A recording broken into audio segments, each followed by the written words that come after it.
এই ভিডিওতে আমরা দেখব যে অ্যান্ড্রয়েড কি এবং কিভাবে কাজ করে। অ্যান্ড্রয়েড একটা অপারেটিং সিস্টেম, মোটামুটি আমরা প্রত্যেকেই জানি, কিন্তু এখানে যেটা লেখা হয়েছে যে Android is not just a operating system. কেননা অ্যান্ড্রয়েড অ্যাকচুয়ালি একটা অপারেটিং সিস্টেম নয়, কারণ কি মেন অপারেটিং সিস্টেম হচ্ছে লিনাক্সের উপর বেস করা হয়েছে।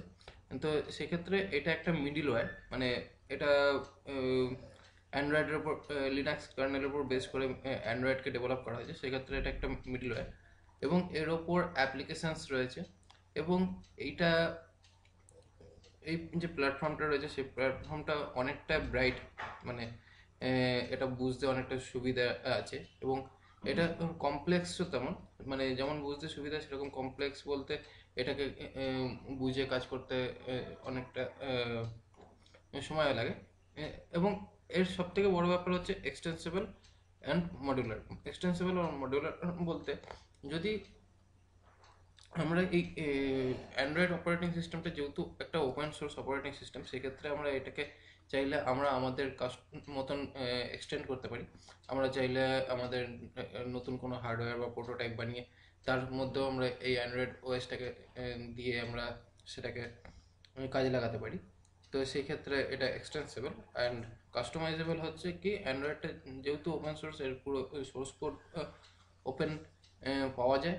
সেক্ষেত্রে এটাকে চাইলে আমরা আমাদের প্রোটোটাইপ মডেলের জন্য আমরা এই ওএসটাকে ইউজ করতে পারি।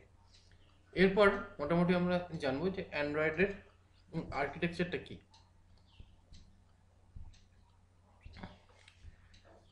Android system architecture, Android system architecture যেমন কিনা বলেছিলাম যে অ্যান্ড্রয়েড কার্নেল, যেটার ওপর display driver, camera driver, flash memory driver, IPC driver বা বাইন্ডার ড্রাইভার, যেখানে keyboard driver, wifi driver, audio driver, power management, এই সমস্তগুলো লিনাক্স কার্নেলের মধ্যে ইমপ্লিমেন্ট করা আছে, কার্নেলের মধ্যে ইমপ্লিমেন্ট করা হয়েছে। এবং সেই কার্নেল ইমপ্লিমেন্টের পরে অ্যান্ড্রয়েডে দুটো রান টাইম লাইব্রেরি ইউজ করা হচ্ছে লাইব্রেরি সেকশনে, যার মধ্যে অ্যান্ড্রয়েড রান টাইমের মধ্যে রয়েছে কোর লাইব্রেরিজ, যেখানে এই ড্রাইভার অপারেটরগুলোকে মেনটেন করা হচ্ছে, প্লাস রয়েছে Dalvik virtual machine. Dalvik virtual machine actually আমাদের অ্যান্ড্রয়েডের যে এক্সিকিউটিভ ফাইল, এপিকে ফাইল, সেই এপিকে ফাইলটাকে বাইনারিতে কনভার্ট করে এই কার্নেলে পৌঁছে দিচ্ছে। সেক্ষেত্রে এখানে ডালভিক ভার্চুয়াল মেশিনসরা ওই এপিকে ফাইলটাকে রান করতে কাজে লাগছে। এরপরে হচ্ছে কি লাইব্রেরিজ থাকছে, যে লাইব্রেরিজগুলো ছাড়া আমরা জেনারেলি অ্যান্ড্রয়েডকে নিয়ে কাজ করা আমাদের পক্ষে খুব একটা সুবিধাজনক হতো না। তো সেক্ষেত্রে রয়েছে surface manager, media framework, SQLite, OpenGL, graphics, যে সমস্ত জিনিসগুলো আমরা দেখছি যেখানে আমরা গেম খেলা বা আজকে গ্রাফিক্সের উপরই পুরো বেস করে অ্যান্ড্রয়েডটা চলছে। তো সেক্ষেত্রে ওপেন জিএল, এছাড়া ফ্রি টাইপ, যেখানে ফ্রি টাইপ বলতে আমরা কিছু কিছু ফন্টকে এর মধ্যে এমবেড করতে পারছি, যেমন কিনা আজকের ডেটে আমরা অ্যান্ড্রয়েডে বাংলা টাইপ পর্যন্ত আমরা করতে পারি। সেটা ফ্রি টাইপের জন্যই হচ্ছে, কারণ কি ওই এই লাইব্রেরিটা আছে বলি আমাদের বাংলা যদি আমরা কোনো সফটওয়্যার ইমপ্লিমেন্ট করি, এবং সেটাও কিন্তু এর মধ্যে আমাদের এই লাইব্রেরিতে সাপোর্ট করবে।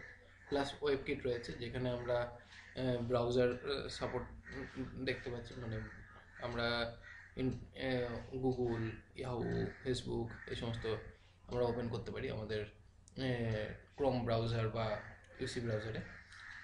এসজিএল, এসএসএল, লাইব্রেরি, এই সমস্ত বিভিন্ন রকমের লাইব্রেরিজ এখানে রয়েছে। এটা হচ্ছে মেন কোর লাইব্রেরিজ গুলো। এরপরে রয়েছে অ্যাপ্লিকেশন ফ্রেমওয়ার্ক, যেখানে যে সমস্ত ফ্রেমওয়ার্কের মধ্যে এই টোটাল ফ্রেমওয়ার্কটা ডেভেলপ হয়েছে, মানে যার উপর বেস করে জেনারেলি আমরা অ্যাপ্লিকেশন ডেভেলপ করে থাকি। কেননা অ্যাকচুয়ালি আমাদের ওয়ার্কিং এরিয়া হচ্ছে এই জায়গাটায়, তো এই যে জায়গাটা, এই যে আমাদের ওয়ার্কিং এরিয়া যেখানে আমরা অ্যাপ্লিকেশানস বানাচ্ছি, তো সেই অ্যাপ্লিকেশান বানানোর জন্য আমাদের যে অ্যাপ্লিকেশান ফ্রেমওয়ার্কগুলো ইউজ করবো সেগুলো হচ্ছে activity manager, window manager, content provider, view system, package manager, telephony manager, resource manager and location manager আর নোটিফিকেশন ম্যানেজার। মোটামুটি নামগুলো শুনে বোঝা যাচ্ছে, কিছু কিছু জিনিস হয়তো বোঝা যাচ্ছে না, যেমন কিনা অ্যাক্টিভিটি ম্যানেজারটা কি, উইন্ডোজ ম্যানেজার কি, কন্টেন্ট প্রোভাইডারটা কি, বা ভিউ সিস্টেম। সেগুলো পরবর্তী যে সমস্ত ভিডিওসগুলো আমি করতে চলেছি তার মধ্যে আমরা এই জিনিসগুলোকে মোটামুটি আমি বলবো। তো আপাতত এই ধরনের ফ্রেমওয়ার্ক যেগুলো রয়েছে সেই ফ্রেমওয়ার্কগুলোকে ইউজ করেই আমরা জেনারেলি আমাদের অ্যান্ড্রয়েড অ্যাপ্লিকেশন ডেভেলপটা করব। তো আমাদের ওয়ার্কিং এরিয়া হচ্ছে এই জায়গাটা। এবার আমাদের কাজে লাগবে এই ফ্রেমওয়ার্ক, অ্যাপ্লিকেশন ফ্রেমওয়ার্ক আর লাইব্রেরিজ, এই দুটো মিলিয়ে আমাদের জেনারেলি কাজ।